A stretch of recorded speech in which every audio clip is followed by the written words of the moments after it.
Welcome back to the Weekly Roast. How's it going, guys? How the hell are you? How are your hearts? And of course, how are your heads? What's the story, guys? How's it going? Listen, thank you so much to everybody who tuned into the first show last week. It's good to be back. So listen, let's just get straight into it. I was standing in the shower the other morning, okay? And like most mornings, okay, in between washing my body and kicking the empty shower gel bottles that I thought I'd definitely remember to put in the bin by leaving on the ground by my feet, I was scripting imaginary arguments with my friends and family and then coming up with the perfect rebuttals to those arguments and congratulating myself for being so quick-witted and unbelievably on the ball. As an adult, you see, there is no indulgence more luxurious than spending 15 minutes in the shower, soaping your body and silencing all of your invisible enemies with a perfectly timed put-down. There's also no end to the levels of pathetic that I can stoop. I honestly, genuinely, I spend an embarrassing amount of time winning fictional disagreements with the people that I love the most. And it's not just my family, actually. It's not just my family. I could lose days to a non-existing encounter with the delivery driver who recently left a note to say that nobody was home and the parcel has been returned to the depot, even though everybody was home. And he definitely didn't ring the doorbell because I would have heard it. Because we also have one of those ring doorbells that he should ring. So if so much as the stem of a leaf, by the way, happens to come within 6 feet of the cul-de-sac, my phone starts to beep. Anyway, that's not what we're... The other morning I was in the shower, okay, and something was preoccupying the fortress of my mind, and I'd like to bring it to you to hear what your thoughts are. I was musing over something that happened last Saturday, and I would sort of be interested to hear your thoughts on it. Let me just paint the picture. Now, I believe I was doomed from the get-go, right? I had to get up at 6 o'clock in the morning on a Saturday because I had to go to an appointment at 8. And I decided, why not go and wait in a coffee shop? All right? Now, look, I'm not going to name and shame the place, okay? Because who knows? Maybe they'll come on board as a sponsor for the podcast. But let's just say the coffee cost a lot of money. Did you hear that? The coffee cost a lot of money. To all the armchair Alan Turings and bedroom Jessica Fletchers out there, you'll probably see through my linguistic sorcery enough to know where I'm talking about. But to everybody else, here's another clue. The coffee cost a lot. And it tasted like boiled cat urine. Not that I'm some sort of cat piss aficionado, by the way, and or have the ability to detect the difference between the piss of a cat that has been distilled or not, but I think you get the drift. I'm saying it, but I'm not saying it. So anyway, I walk into the Costa, okay? Now, first things first, I believe that nobody in Ireland or the wider world ever goes into a Costa Coffee by choice. It's just something that happens. It's a necessary part of life that you cannot avoid, okay? Like going to the dentist or chipping in on a present for one of your co-workers, even though they're leaving your company by choice to go and get paid more elsewhere whilst you're stuck in the same job. Riddle me that, please. I hope you enjoyed the voucher for Brown Thomas and the Chili's water bottle, Vanessa. Thanks so much for the group email saying goodbye. What a lovely personal touch. Oh, and I see now that you've signed off the email with a GIF. Rock and roll. I'll definitely make sure to jot down your personal email in case I ever need to reach out in the future, you complete and utter gobshite. We could almost do a full roast, by the way, on the insincere messages left in goodbye cards when somebody's leaving a company. Bye, Miranda. We'll miss your memes more than we'll miss you, lol. Joke. You've been a champion to work with, and I'll never forget those ham and cheese paninis. Stay in touch. I wonder how many people's very last 4 words they ever speak to each other are definitely stay in touch. Slán all you, Liam. You're their problem now, lol. Only joking. You're an excellent co-worker. Hope the surgery goes okay. Well, the second surgery. Well, and good luck with the transplant. Sure, who needs lungs? Am I right? All the best for the future. Sorry about the lung. Don't worry about those fags you owe me. Stay in touch, Blonde. Anyway, look, back to the Costa, okay? Look, nobody ever wakes up and says, I think I'd like to go to a Costa Coffee today. They just don't. It's just another one of life's great waiting rooms, like clean train terminals or hotel lobbies that don't have password-protected Wi-Fi. It's a place that you go to consume expensive, sugary, frothy slop with only a vague suggestion of the cocoa bean. Costa Coffee on a Saturday morning is where dreams go to die, my friends. The midweek ocean of buggies has finally parted to make way for a tired queue of society's outcasts and oddballs. Genuinely look around you the next time you're in a Costa. The oddest put together outfits I've ever seen in my life. People who dress like they're somehow visiting somebody in hospital, but are also in hospital themselves. Do you know what I mean? Wearing a sort of like a coat that you could shovel snow with in winter, but then a pair of satin pajamas under gyalts, essentially. People are dressed like gyalts, the sort of spring summer gyalt, like the sort of autumn winter 2024 gyalt collection, the type of clothes. Just do me a favour, okay? Look around the next time you're in a Costa. Particularly the ones that are situated in industrial estates, you know, perched beside a massive roundabout with a Burger King and a petrol station attached. From a glance, you might think that it's somewhere middle-aged men go to just wait for their wives whilst they pop into Home Store and more, because the guys can no longer busy themselves in Power City after getting into a fist fight with a member of staff on Black Friday whilst trying to return a TV that he bought in Harvey Norman. But no, it's much deeper than that, okay? Here's my theory about Costa Coffee. Obviously, you could slide the coffee, but look, the problems stretch far beyond the beverages. I mean, firstly, a latte from Costa Coffee is essentially just steamed sugar with a slight undertone of ass, served in a glass that you'd usually reserve for a Knickerbocker Glory, with one of those tiny little handles. You know, the ones so small that a literal Sylvanian would struggle to fit his hands around it. But no, it's much more than the coffee, okay? So I had an epiphany on Saturday morning as I looked around the place and wrestled with the reality that I was facing, and I honestly think that I've nailed it. So hear me out, okay? You ready? Costa Coffee is a place where people go exclusively to have awkward conversations. Oh, I need to apologise to my mother-in-law for comments made over Christmas. Costa Coffee. Oh, I've got to chat to a friend of mine about how to prepare to break up with my other half, but I don't want to go to any of our usual spots in case we're seen by mutuals. Costa Coffee. We need to interview the au pair. Costa. We need to fire the new au pair. Costa. I'm considering having an affair, but I haven't brought myself to the stage of intercourse yet, but instead I'm going to go to a cafe for a coffee with the woman I met in the book club. Costa. I could go on forever. Each corner of the bland burgundy backdrop provides another example. Oh, we're a bunch of international students living in Dublin, and everywhere that doesn't serve booze closes afternoon, so we need somewhere else to study. Costa. I'm buying a second-hand air fryer off Dundee and I need to find a safe space to do the exchange with the undesirable. Costa. It's funny, isn't it, actually, how whenever we sell something online, our first instinct when we get a message from somebody asking to meet up to buy it is like, you dirty bastard. What sort of pervert would want to buy a second-hand air fryer off a stranger on the internet? He's clearly trying to do something with his dick. Mate, you're the one selling the air fryer. We completely ignore our role in the situation and just assume the worst about everybody else. It's sitting in traffic whilst complaining about traffic without realising we are traffic. Anyway, the next time you're in Costa, look around you. Everybody in there is hiding something. Everyone's got a story to tell. Nobody is in there by choice. It's anonymous, impersonal, and the perfect place to break bad news or chat to a prospective maths grind. You can't be telling somebody that you no longer love them and want to remove them from your life in the lovely locally run coffee shop operated by a person with a tea cosy on their head and fingerless gloves who probably knows everybody's first name. No, you need somewhere that carries no sentiment. A place where even the caramel squares come wrapped in plastic and the toilets have a PIN code. If small cafes make love to you, Costa barely even asks for your name before unbuckling its belt. And some people like it like that.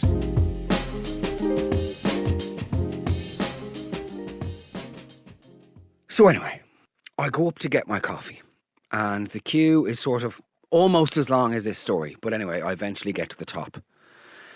And then I get hit with this. So, how's your day going so far?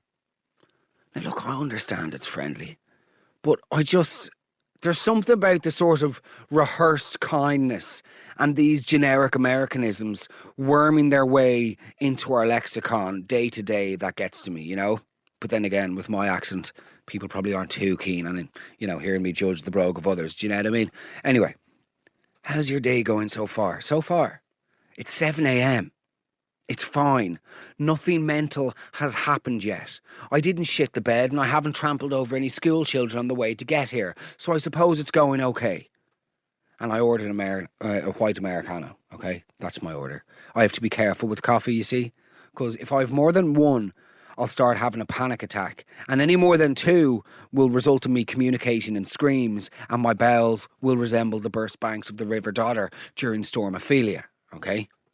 So I get my coffee, and yes, I have to pay extra for the cup because I keep forgetting my keep cup, and now I just have a drawer at home that is filled with various keep cups beside my unused tote bag collection and various bags for life that I will ultimately have for life.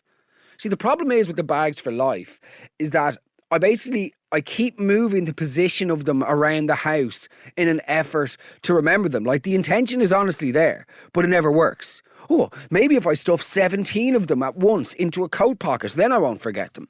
Perhaps if I hang them from the literal coat hooks, they'll catch my eye on the way out the front door. Maybe if I wore them like those perverted blue shoes you have to put on your feet on the inside of a leisure centre, or those ones that the lads wear when installing your satellite dish. Maybe that'll do the trick, but no.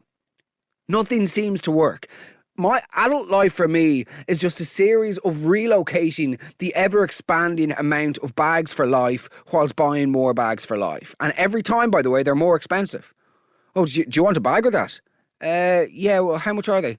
Oh, they're only 70 cents. Cool, I'll take 3. Do you have a club card? No. Right, well, that'll be 9 grand. Good stuff. Lately, I've actually accepted defeat, and I've essentially formed all of the bags for life into a big ball and shoved them down the front of my trousers just beneath my genitals, so I have access to them at all times, and thus resemble one of those Americans in the documentaries about diabetes.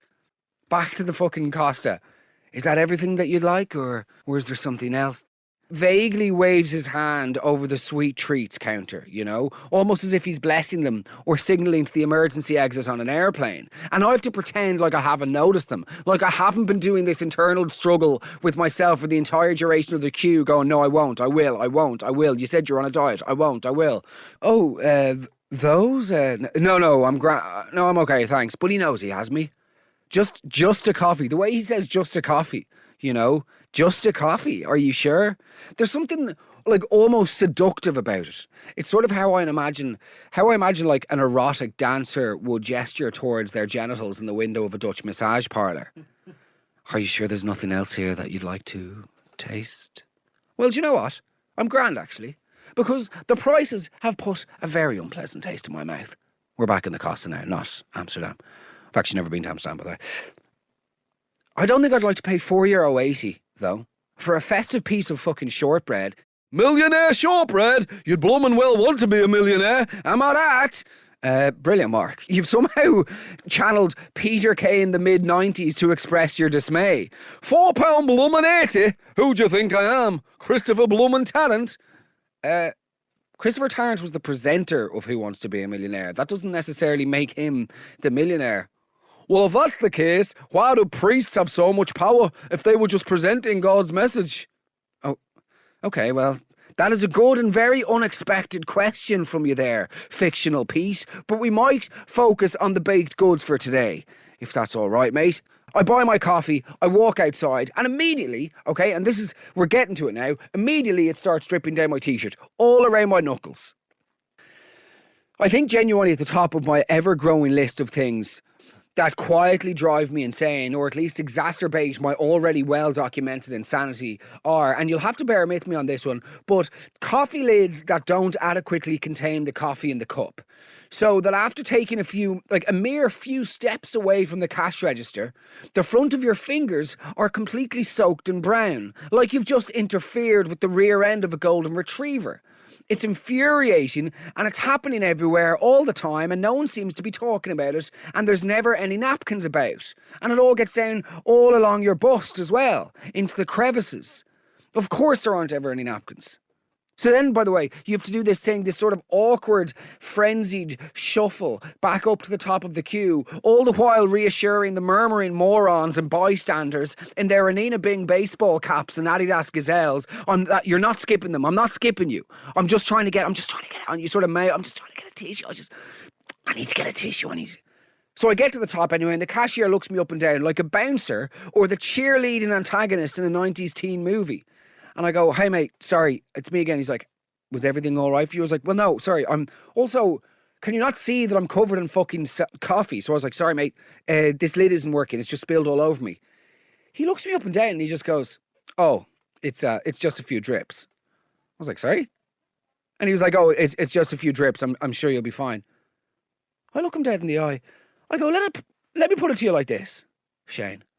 If you went into a restaurant, okay, and you ordered the shepherd's pie, aside from the fact that you clearly need to get out more if your literal meal of choice in a restaurant is potatoes and mince, but if the waiter came to your table, okay, popped the plate down in front of you and then dragged his fingers through the mash and smeared a line of it along your face, would you accept that because it's just a little smear?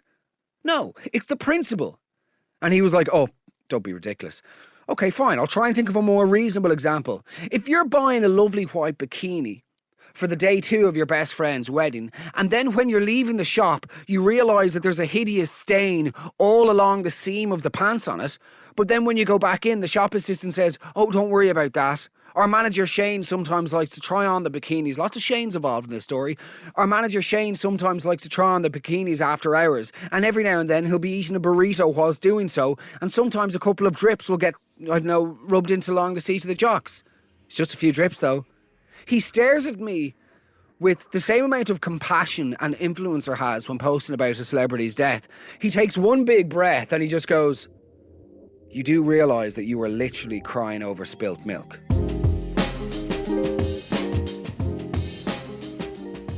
I have to repeat this incredible message that I got on Instagram during the week at Megan Mark. So obviously Fool Me Once, Michelle Keegan is in it. Somebody sent me this. How good is this? Michelle Keegan once, for some unfathomable reason, came to stay in a very average local hotel in County Wicklow I used to work in. The two 16 to 17-year-old lads who were waiters had a fight over who would bring up her room service tray. The winner came back down afterwards, red-faced and panting, to tell us she had been wearing, inverted commas, or quotation marks rather, hot pants. Incredible. Absolutely incredible. So I posted this on Instagram. Within 5 minutes, somebody comes back. I can confirm, I used to work in that hotel. My friend is the one who brought up the room service. I've asked the person involved and it was a dressing gown, not hot pants, apparently. Within 5 minutes of that message, I then get this.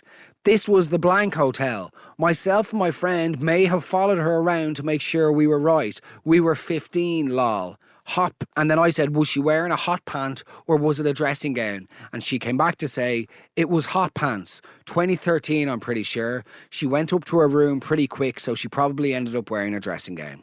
Unbelievable.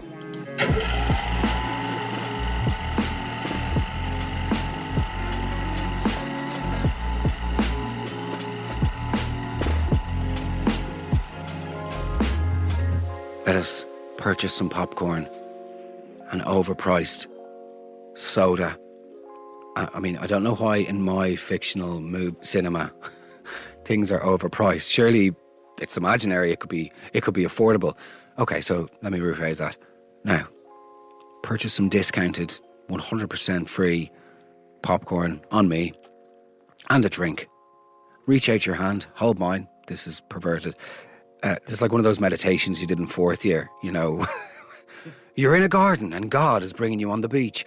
Anyway, hold my hand as we go into Movie Club. For those of you unfamiliar, Movie Club is the section of the podcast where we watch, we roast and we review what everybody in the country is watching.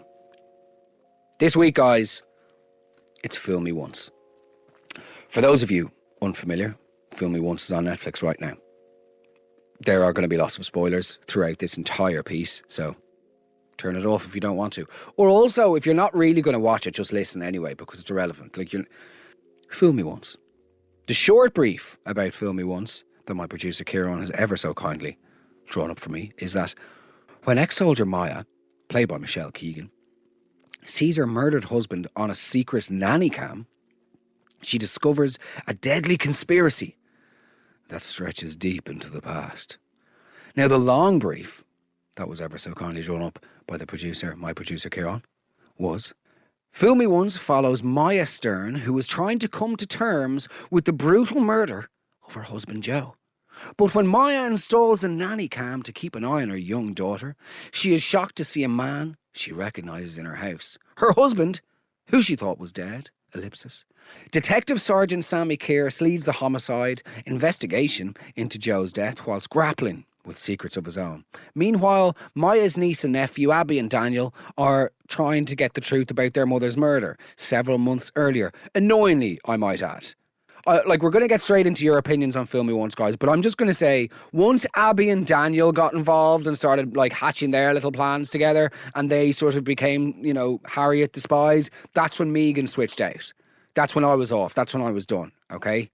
But nevertheless, the movie club is all about hearing your opinions, guys. It's not about me on a little soapbox. We've got that for the first part of the podcast. So this is all about you. If you want to get involved in the movie club, all you have to do is listen to the podcast, follow me on Instagram at MeganMark, and then send me a voice note with your thoughts about anything that you're watching. Each week we'll be choosing a new title, as I mentioned, and just let me know your thoughts, and then we'll include you in the show. Okay, let's go. Hannah, what do you think? Hi Mark, just on the opening credits of Fool Me Once. Okay, just absolutely. 1 second, Sarah. Hannah, I'm just going to have to say to you, when, the thing about voice notes is they're not live. So did you say, do you know what, I think I might voice note that guy Mark Megan, or if you hadn't seen my name ever pronounced, you'd only seen it written down, I think I might voice note that guy Mark Mahagan. And I also, whilst I'm going to voice note him, I'm going to start cleaning out the old rollerblades and stuff from underneath the stairs. There's a lot of background noise going on there, Hannah. Continue. Hi Mark, just on the opening credits of Fool Me Once, absolutely vomit. They're so embarrassing.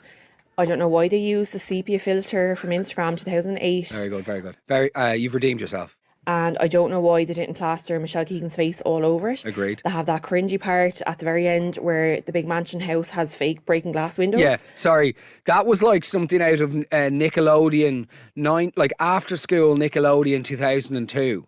Bananas, how bad though. That CGI was disgraceful, as you would say. Continue. If you can afford an F-Pace Jag in blue for Michelle to be spinning around in for 8 episodes, you can afford real broken glass. Is that a child in the background? Unlike Maya Stern, you're actually minding your old child, am I right, Hannah? That's an in-gag for people who've seen the show. Let's go. I just thought, no, the song, I can hear your voice. No, it's in my head. I hate it. I don't get chills when I watch it. The likes of True Detective, American Horror Story, the minute their songs come on, you're like, yes, this is going to be a stunning episode. Why didn't they plaster her face all over it? Black and white, fade in now, pictures of her. Yeah, my child agrees. It was absolutely tragic. They had a huge budget. I don't know why they just left it to the very end. Obviously, it's cat. I love when people describe things as cat that, of course, aren't cats. I'm a big fan of Hannah. I'm a big fan of that analysis. Right, that you've hit the nail on the head. The song was, but then again, I'm thinking, is that intentional? Is that almost them being playful and showing that this is a show that doesn't take itself too seriously? We don't demand too much from the audience. We don't sort of have an arrogance in the same way that Saltburn did. Because Saltburn was arrogant, lest I need to remind you. Excellent point, Hannah. And I'm sorry, now I actually feel like a complete dog for mentioning the background noise in the beginning of the voice note. Thank you for taking the time to voice note me whilst minding your child. I wish you all the best in the future. And as I said, bear in mind my proposal. Don't bear in mind the proposal, and good luck. Okay, next up we have Paula. Paula is from Dungiven in County Derry. Again, I don't know where she's from. I forgot to ask her, but let's just give these people places. It humanises them. It makes them real. Okay, let's go, Paula. I want to know why the casual stalking of Shane was just breezed over. 1 second. Paula, why are you speaking like a detective? I want to know why. 1 second. My wife loves you. It's a Columbo, so. Too much coffee. Let's go. Paula. I want to know why the casual stalking of Shane was just breezed over, not helped by the fact that he looked like an escaped preschooler with his little soft face. Okay, hold on a second here. Escaped preschooler, for me, sounds perverted, and also we don't want to bring in people's physical appearances into this thing. But Paula, you look no, but as in, I don't think we can be slagging Shane's personal appearance. Emmett Scanlon is a very good-looking man. I do agree with you though when it comes to Shane, and I totally understand that shows need to leave certain things open and not, we don't all need to be spoon-fed in the way we were in Saltburn, by the way. lest I need to remind you of that embarrassing affair where they actually had to spell everything out for us at the end, as if we were morons or imbeciles. But no, I do agree with you about Shane. What's your friend doing? Why is he placing trackers on your car? Does he care about you? Is he obsessed with you? Is he aware of the real truth? And, I'm going to form that thought and come back to you. Paula, thank you for your input. And sorry, continue your voice note. We need a campaign for Emma J. Scanlon to be prohibited from buying a razor ever again. It's just not cool. Up there with the petition to get the petition to get the Irish match replayed after Henri's handball. People signing that on Facebook was the most mortifying thing in the world, and thinking that it was going to happen was almost as bad as the petition to meet up at the Spire in protest if Leonardo DiCaprio doesn't win an Oscar for The Wolf of Wall Street. He shouldn't have won an Oscar for The Wolf of Wall Street, by the way. Can we get over The Wolf of Wall Street? DiCaprio was better in The Revenant than he was in The Wolf of Wall Street, and that's the game. Next up, who do we have next up? Sheena. Next up, we've got Sheena. Sheena is from Ross Carberry in West Cork. I'm really looking forward to hearing. People with the name Sheena always seem to have their shit together. Anybody I know called Sheena is always just like rock solid. So let's go, Sheena. Okay, so fool me once. First of all, can't believe it's being mentioned in the same breath as Saltburn. Different league. I feel fool me once is for people with no taste Oh my or God. Do you know what I've just realised? Sheena sort of sounds like Rob Kearney. Can we? Okay, just bear with me out. Bear with me here. Like sorry, by the way, you have a perfectly lovely voice, by the way, Sheena, but your voice sort of sounds like Rob Kearney. Let's go from the top. Okay, so fool me once. First of all, can't believe it's being mentioned in the same breath as Saltburn. Different league. I feel fool me once is for people with no taste or possibly low IQ. Oh. And I'm expecting this roast to be right up there with the sister-in-law who was sacked and wore her dry robe to the shops. Please don't disappoint me. Sheena, I probably disappointed you already with the Rob Kearney insinuation or thing, and the insinuation that you're recording this while hurtling down the N7. So, yeah, I mean, interesting point. I do agree. This wasn't highbrow. This wasn't Big Mama's House 2. You know, this wasn't a complicated viewing.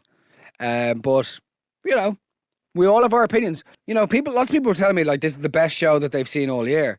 I mean, we're barely 2 months into the new year. Like, what are you... Anyway, by the way, jury, just in case anybody is interested, in my opinion, I did think Fool Me Once was complete and utter slop. Like, a derangement levels of slop. Like, if I was on an airplane and it came on the screen, I'd be asking Amelia Earhart to get into the cockpit just to spice things up a little bit. It was so bad. I dropped off, I think, on like episode 5 because it just became... Somebody described it well where they said like it was like Hollyoaks meets The Bill. It was sheer insanity from the open... Once the pepper spray scene went down, it was just complete madness. I disengaged. But again, by the way, some things aren't... Not everything is supposed to be highbrow. Some things are supposed to be fun and just a bit of, you know, diversion. And I think Fool Me Once did take that box for people. So I'm not like looking down on it, or I do not think... Like, judging people for liking something that you don't like is really shit. And I'm backing myself into a corner here, Megan, because that's literally the basis of your entire podcast. So, next up, we've got Lindsay. Lindsay sounds like somebody who works in a bar in Toronto, is Irish, but has like an uncle who moved to Canada in the mid-80s and gives her and all of her friends jobs. They have the summer of their lives, but then her friend, Jessica... No. Okay, Lindsay, what do you have to say? Okay, so this is mean, but I find it really hard to believe By the way, that she ever married your man in the first place. Whenever people say, okay, but this is mean, and then continue with their sentence, that doesn't absolve you from your sins. Do you know what I mean? You can't just acknowledge the bad thing and then say the bad thing. Do you know what I mean? And that doesn't make it a good thing. I'm not racist, but... Yeah, this is my producer's just shouting out, I'm not racist, but... He's not saying it to me. I've just overheard him have a conversation with one of his co-workers. No, I'm joking. You can't... Oh, look, I know this will probably say mean. If you're caveating that... Anyway, Lindsay, welcome back from... You're back in Ireland now. You're no longer in Toronto, okay? You're not running through the 6 with Quavo or whatever the guy's name was from last week. Let's go, Lindsay. Okay, so this is mean, but I find it really hard to believe that she ever married your man in the first place. He was definitely punching. No, that's not... Jesus. Lindsay, come on, Lindsay. You are so much better than that. I used to also get those messages whenever I first started seeing there, and I'd get all these messages like really mean ones, just going, you're punching. Good stuff. Thank you for that. Is that all we have for today? Katie. Last but not least, we have Katie. Now, I haven't done my homework on this one, okay? So I don't know if this is the same Katie as the Katie from last week. We should recognise her voice. Nevertheless, this voice note is from Katie, Crosshaven, County Cork. I very much look forward to hearing her opinion on Fool Me Once and the saga, the seemingly never-ending saga of Maya Stern. Let's go. Hello. So as you can hear, I'm quite sick still. I love the way Katie says that she's quite sick still, as if like I know her medical history. Do you know what I mean? As if like I was in touch with her last week, you know, in the GP's office, like as if we sat across from each other over, you know, a copy of VIP magazine with an article on the royal family dated from 2006 and an issue of the National Geographic from 1993 about Concorde. But okay, so let's roll it from the top. But Katie, to be fair, you do sound desperately sick, so thoughts and prayers. Hello. So as you can hear, I'm quite sick still. But I've been watching a lot of the different series. But this one, yeah, it was just a bit ridiculous. Like how much tragedy can happen one person. And also, she looks like she's about 20. How can she have done so much in her life? Yeah, I don't know. It's worth the watch if you've nothing else, but there's a lot better to watch instead. About halfway through that voice note, it sort of sounds like Katie rolled over in the scratcher and decided to, like, you know, it was about halfway through there, just you know, wearing boxer shorts. Do you know what I mean? And a wife beater, eating beans straight out of the tin. It was sort of really scratching your left testicle. Do you know what I mean? Yeah, look, I agree with you. I mean, a lot happened to her, but come on, like, this is fiction at the end of the day. Do you know what I mean? This isn't a documentary. Like, we do what it's unbridled escapism, you know, and it does have a purpose, and it is designed to entertain. So no, my one criticism is that too many things happen to the character. Like, this is why we watch this shit. It's because it's not like real life. Do you know what I mean? Katie, you need to ease up on the Vapo rub. Let's get the YouTube up. No, okay, I agree, Katie. Well, no, sorry. A lot has happened to her. Lots of people were also writing in saying that Michelle Keegan doesn't look like she was in the army. I don't know who that's against, but it is against. I don't know if we can say that, because I don't know what one should look like by being in the army. I thought she was very convincing as an ex-army person. Parting words on Fool Me Once. It's complete and utter slop. If you want to watch it, leave your brain at the door. And that's okay to do every now and then. Bloody, sometimes I wish I could do it a little bit more often. Am I right, Mark? No, Mark, you're wrong. The most outrageous scene in that entire 6 episode, or however many episodes there are in Fool Me Once, was there 8 actually? But anyway, was the jocking of the coach scene. In what universe do we exist in wherein a coach's penis is allowed to be out the side of a football pitch and there's no intervention, other than people going, oh, that's embarrassing? There you go. Fool me once. Fool me twice. Fool me once. Shame on me.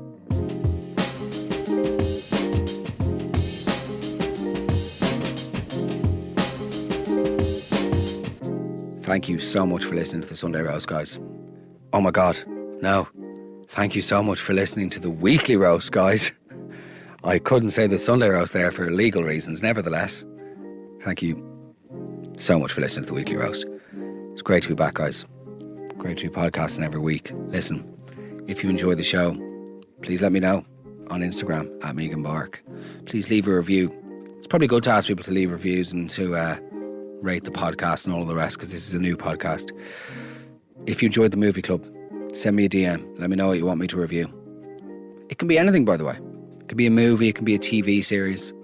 Soon enough, we'll be reviewing live events a la the Golden Globes, the Oscars, the BAFTAs, Electric Picnic. Nevertheless, thank you. Really appreciate the support. Really appreciate all the kind messages about episode 1. Looking forward to coming back next week. Let me know what you want me to review. Let me know what you want me to roast. And furthermore, let me know if you have a bit of romance in your life, or if you're looking for a bit of romance in your life. Why don't you just voice note me about anything? For instance, if you're standing at the bus stop and you witness a pensioner with his penis out, tell me about it. It doesn't need to be penis related, by the way, but like, no matter what happens in your life, if you witness something or encounter something and you want me to feed back on it and to roast it and or to respond to it, send me a voice note. It doesn't have to be about the movie club. We'll feature it in the show, we'll put it to the people, and we'll see what everybody has to think. And last but not least, please consider pre-ordering my book. Available everywhere online at the moment. Well, most places, I think. Most places. But if you Google it, this is not a self-help book coming out in March. The link is in my bio on Instagram as well. Guys, tune in here, wherever you get your podcasts, on the GoLoud app, every Wednesday, the weekly roast. Thanks so much for the support. All the best. See you next week. Let's go.